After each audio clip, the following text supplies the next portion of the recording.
Құрметті респонденттер, сіздердің назарларыңызға кәсіпорынның қаржы шаруашылық қызметі туралы статистикалық нысанды толтыру жөніндегі видеонұсқаулықты ұсынамыз.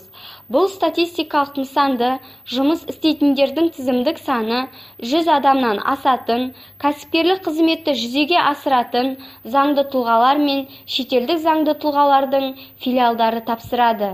Тапсыру мерзімі есепті кезеңнен кейінгі 25 күнге дейін. Бастапқы бетіне статистикалық нысанның уақытын, кезеңін және бизнес сәйкестендіру номері көрсетіледі. Бұл статистикалық нысан 8 бөлімнен тұрады. Көрсеткіштер 1000 теңге көлемінде толтырылады. Статистикалық нысанның бірінші бөлімінде қызметтің негізгі және қосалқы түрлері бөлінісіндегі өндірілген өнім мен көрсетілген қызметтердің көлемі туралы ақпарат көрсетіледі. Қызметтің негізгі түрі, қызметтің қосалқы түрі, өндірілген өнім, орындалған жұмыстар мен көрсетілген қызметтер көлемі көрсетіледі. Екінші бөлімде қызметтің негізгі және қосалқы түрлері бөлінісіндегі кәсіпорын шығыстары туралы ақпарат көрсетіледі және материалдық шығындар, қызметкерлердің жалақы қоры, салықтар мен бюджетке төленетін басқа да міндеттемелер толтырылады. Статистикалық нысанның үшінші бөлімінде қызметтің негізгі және қосалқы түрлері бөлінісіндегі кәсіпорынның қаржы шаруашылық қызметінің нәтижесі көрсетіледі.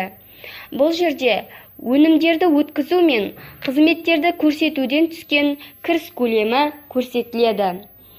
Статистикалық нысанның төртінші бөлімінде салықтар мен бюджетке төленетін басқа да міндетті төлемдер және бірыңғай жинақтаушы зейнетақы қорына аударымдар туралы ақпарат көрсетіледі. Бесінші бөлімде берешек туралы ақпарат көрсетіледі.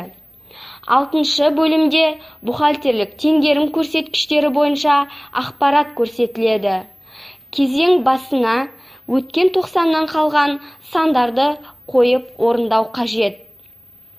Жетінші бөлімде ақшалай қаражаттың қозғалысы туралы ақпарат көрсетіледі. Бұл жерде ақшалай қаражаттың түсуі көрсетіледі. Сегізінші бөлімде валюталық айқындама бойынша ақпаратты көрсетіледі. Шетел валютасындағы қысқа мерзімді активтер көрсетіледі.